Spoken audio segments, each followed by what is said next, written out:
Stugotz, I feel a little bit better today. I got to be honest. You walked in yesterday looking like you were about to expire, not just expectorate, and you came off of a weekend in which you were, Greg. We were sitting with the heavyweight champion of the journalistic debate that happened between Dan and Stephen A. This is the man who won. Mm-hmm. It's amazing, right? I'm the voice of journalism. Like, that's funny. Isn't that an interesting twist? Stephen A. crowned you. He did, yes. Listen, I've told Dan this for a while. Like all these guys, yourself included, Pablo. Like, I get what you guys wanted to do when you were growing up, which is have your printed word land on someone's front door. But those days are over. And you're all me. All of you. Stephen A., Schefter, Woj, Pablo, Le Batard, Greg Cote, you have all jumped. You're no better than I am. None of you. Not a one of you. And I know that's a tough pill to swallow, but that's the reality. That's where we're at. And show me, this is the only point I was trying to make and tell Dan. Show me the person who's in Stephen A. Smith's position, where journalism is dying, where newspapers are dying, that wouldn't take $12 million a year to debate sports with Skip or somebody else. There's not a single person who would not take that deal. Not one. We have video of what Stephen A. Smith did, and you could tell he was serious because he showed up in his sleeveless hoodie. And I've been told that he said something about our show, and I was kind of in and out of town.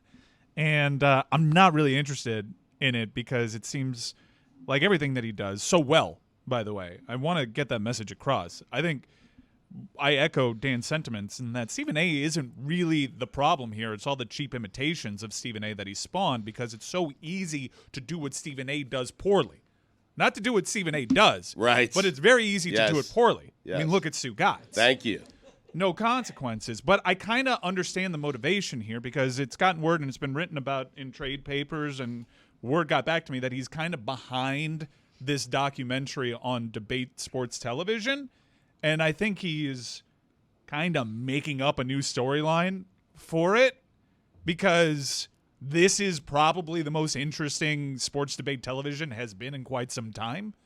The discussion about sports debate television. So I want to have Stephen A. in his performative nature speak for himself here so you can catch up. So when Stugotz alludes to the changing of the industry as it pertains to people like myself and Dan Le Batard, he's not wrong. Because I saw that you had to modify your game a little bit because all of a sudden the written word didn't matter as much. All of a sudden, the news itself didn't matter 2 minutes after people got it. It mattered when they didn't have it, but the second they had it, within 5 minutes, because of the advent of social media and beyond, everybody had it. And once everybody had it, they didn't care about the news anymore. What they cared about was your perspective on the news. And I saw that as my avenue to transition. And I'm not apologizing for it. Because even though I went from 53,000 to 225,000 as a salaried employee for the Philadelphia Inquirer, let's just say you can't even come to me with 5-figure salaries at this point in time in my life, or 6-figure salaries. It's not even a consideration. I'm at a point in time in my career I don't even want to discuss anything that's less than 7 figures. That would never have been the case had I stayed in newspapers. For myself or Dan Le Batard. Which is why I thank Stugotz for pointing out Dan Le Batard's, dare I say, hypocrisy on this matter? Because that's what it is, Dan. Sorry, buddy. But it is. I never got the hypocrisy because I don't think that was a crux of Dan's argument. There are many paths that one can take while the industry develops. And also the timeline is very disingenuous. Dan was on radio, maybe not to Stephen A.'s knowledge, but Dan was on radio while writing still very much mattered.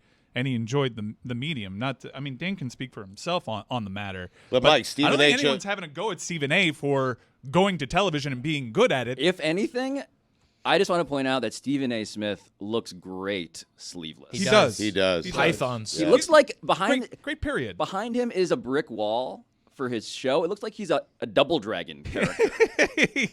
He does. Did he do push-ups right before that, though? There's a little pump. Stu Scott. The GOAT.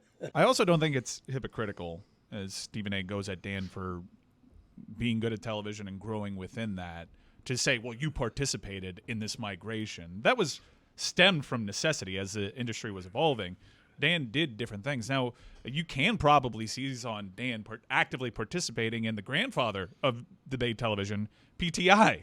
The whole construct is this person says this person says that, and what Dan's doing is just thinking that he approaches it differently than some of the screaming talking heads that you see on television. But that, I think you can have a go at Dan. He absolutely participated in this. Yeah, look, it's hard to not talk about this with some amount of sincerity for me because I also resemble all of these criticisms. I still do PTI. I love the fact and abhor the fact that PTI was the thing because it engineered sports debate television, the thing that actually infected cable news. Like, cable news before PTI did not have a rundown, did not have clocks, did not have topic bars in that way, did not have conflict as theater in that way. And so too with Stephen A. Let me Google when Hannity and Combs started. Look it up. Yeah, because I think they're like right there. But nothing anticipated short attention span theater the way that PTI did, blending it, infusing it with debate. And so for me, yes, there is a Steph Curry aspect to this where it's like Steph Curry, unimpeachably green light when it comes to shooting whatever three he wants, right? Tony, Mike, Stephen A., you can debate whoever, whenever, as soon as you walk into the gym. But all of these kids who are breaking their parents' windshields by bricking threes because you want to be those guys, that's the problem. That's the issue with the imitation. I think one of the problems is, first off, sports debate goes back to sports radio, like Mike and the Mad Dog. And journalists always look down at sports radio hosts like they were better than we were, okay? And so no one wanted to be a journalist and then have to cave in to being some form of Mike and the Mad Dog. And Mike injected himself into the story, by the way. No one asked him. I mean, Francesa, nobody asked you, but they were the first ones to do it, okay? They debated everything. And then guys like Dan and Stephen A., who probably said to themselves at some point, I'll never do what they do. Well, they're doing something close to what it is they do, to what radio hosts do, and it's okay. You can scream as loud as you want about a topic, but when Stephen A. reports something, it doesn't matter. I'm still going to believe him. It doesn't ruin his credibility in my eyes. Your credibility has not been ruined in my eyes, nor has Dan's or anyone else's. But they have all become sports radio hosts debating every single little topic, and at some point in their lives, they swore to themselves, I'm never going to do what Stugotz does. Well, I got news for you. You're all a bunch of Stugotzes, every one of you. And congratulations and welcome to the club. One big difference that hit me as I was listening to Stugotz do that, with his fingers waving, is that I'm not Stugotz insofar as the tips of my fingers are not browned by cigarettes. No. It's a good point. Yeah. I think that another funny part of this air quotes beef between Stephen A. and Dan is they're both actively participating in their chosen paths too much to actually truly pay attention to what the other person does. It's not like Dan is sitting down and watching the entirety of First Take. He only sees when there are gesticulations and physical aspects to the take that turn his attention. That's a good point. When we were on ESPN radio, we would pot up the most extreme portions of First Take. And for Stephen A., a guy that probably passively, I don't think Stephen A. listens to our show, a person that passively maybe experience highly questionable. Wait, the dude that has an entire block dedicated to people getting their junk hit with a baseball is telling me what I'm doing is dumb? Like, I understand where Stephen A. is trying to defend the merit of what he's doing and the honor of what he's doing, because to just lump us all into dumb is unfair. That's like me saying highly questionable is debate television and is dumb because they're a Tosh.0 ripoff because they have this viral element to one of their blocks. It's just, I think it's two people that have their best intentions in defending what they think is principled and honorable. and they don't really truly have an understanding on how the sausage got made on either end. I think for both of them, the other is usefully traitorous when it comes to the principles that I think they do actually believe in. I think Stephen A. is a reporter by instinct. I think Dan is too. Most people who began in newspapers are. But if they report something, are you taking it any less seriously than you used to because they're doing different shows now? I'm not. No. I'm not. Dan's a credible voice. Stephen A's a credible voice. They just happen to do different things now. Who's upset about this? Well, Stephen A. Nobody. Stephen A. got irked by it. Or maybe he's performing just to add another leg to his documentary, but Dan's the one who's upset about it, saying to Stephen A., you've ruined TV. Dan was the one that kind of started it because Dan's whole approach to telling Stephen A. that was super bizarre. Right. Okay? I think you've ruined everything. Yeah, I think you've ruined everything, not even looking at Stephen A. in the eyes, and it got traction because Dan came off mad disrespectful. But that's just Dan being socially awkward. True. And by the way, Stephen A. was cool with Dan's perspective on that. And this kind of got in the machine, and now it's two people that aren't listening to each other's full shows, chiming in on what's being clipped, and it's a kind of a vicious cycle, and it's feeding this. And to Stephen A.'s credit, I think it's feeding it the way that he'd like it to be fed. It's so perfect that two of the titans of the industry, with what we're talking about, are making an issue of going at each other and debating.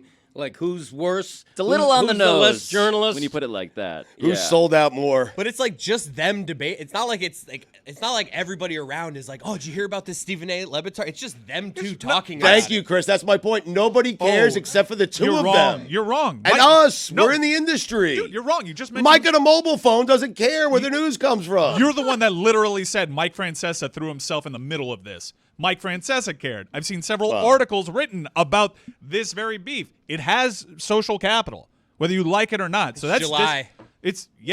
That is a huge part of it. Try it out in October. Yeah. So look, they've learned the secret that we've learned a long time ago doing radio in July. Let's talk about ourselves. That's where the content is. And Stephen A. is vastly more entertaining a topic at this time of the sports year than chewing on Damian Lillard's potential trade to the Miami Heat for the 17th time. Pablo, I know you love Michael Wilbon and respect the hell out of him, but we can all agree the official day that journalism died is when he covered the Cubs in a Cubs jersey, right? It was when he tucked his Cubs jersey into his pants. Yep. You can't say that nobody cares about this. People do. People do care about it. It's dumb. Well, they care about it, Mike, and this is getting, to Greg's point, this is a little postmodern, right? We're talking about the thing, and the thing itself is talking about us talking about the thing. But the thing that we're talking about is how it's useful to turn ourselves into characters that are not supposed to be three-dimensional and taken in our totality, but are to be consumed in a reality show style context that fuels the theater of conflict. And the great checkmate from Stephen A. is now he's engaged Dan in debate television. Correct. Tony, really? Now you're not going to do it? I fed it to Stu. Bishop to Rook 9. It's your line, though, I man. know, but I fed it to you. Run with it. I appreciate that, but I wanted you to say it, okay? Stu, you get the acclaim. If someone feeds you a line, go with it. All right. But that is your line. But even you pointed at it, Mike. It's your line. It's your line. I appreciate it, though, Tony. Team player. But Greg, Trying to be. I want to point out that for as much as you are in this orbit, the orbit of the man whose chair I'm sitting in right now, you're not. I don't consider you a debate guy. No, I mean, I'm not. Naturally. Like, I don't have the personality to make everything argumentative. You know, like Stephen A., he's looking for an argument. He wants to raise his voice. He comes off as angry He wants about to have a low voice first. Yeah, and then. Right. But ultimately, he comes off as angry about everything he's talking about. I don't take sports seriously enough. Not always to angry. be angry. I don't think he comes off as angry. No? No, and I also think that word is coded. I think he comes off passionate. I think Stephen A's highest best register is fury, Faux fury. but always somebody who knows that the person watching him is also laughing. He's in on it. He's smarter than I mean, He's anybody. okay with that. The craftsmanship, Greg, the craftsmanship of even silence. Like my whole take on Stephen A. as a performer, as a person who's really good he's at the great. jobs Yeah. that I've tried to do, silence from Stephen A. is potent.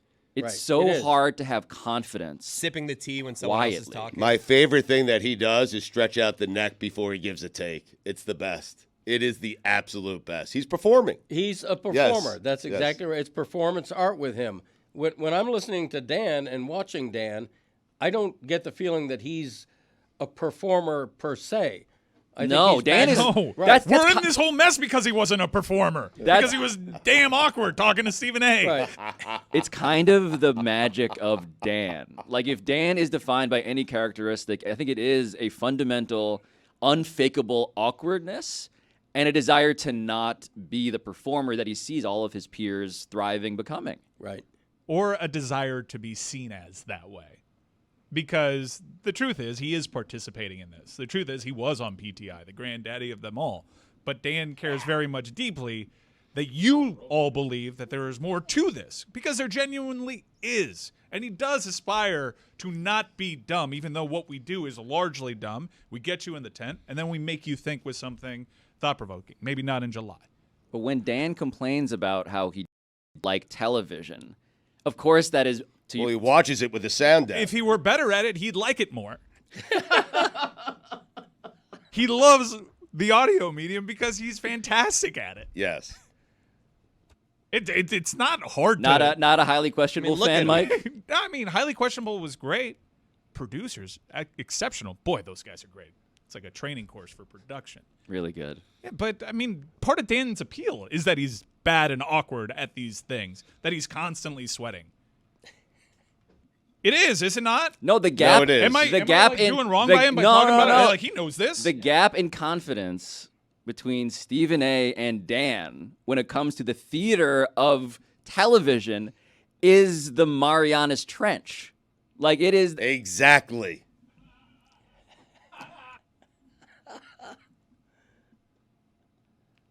Trench. It's a big trench. One of the biggest, actually. It's one of my favorite trenches. Mariano Trench. Trench green. Trench coat. Paces drugs. That's right. Trench coat, paces drugs. What are the other famous trenches? Anything? I'm out of trenches. Johnny Trench. Great hitter.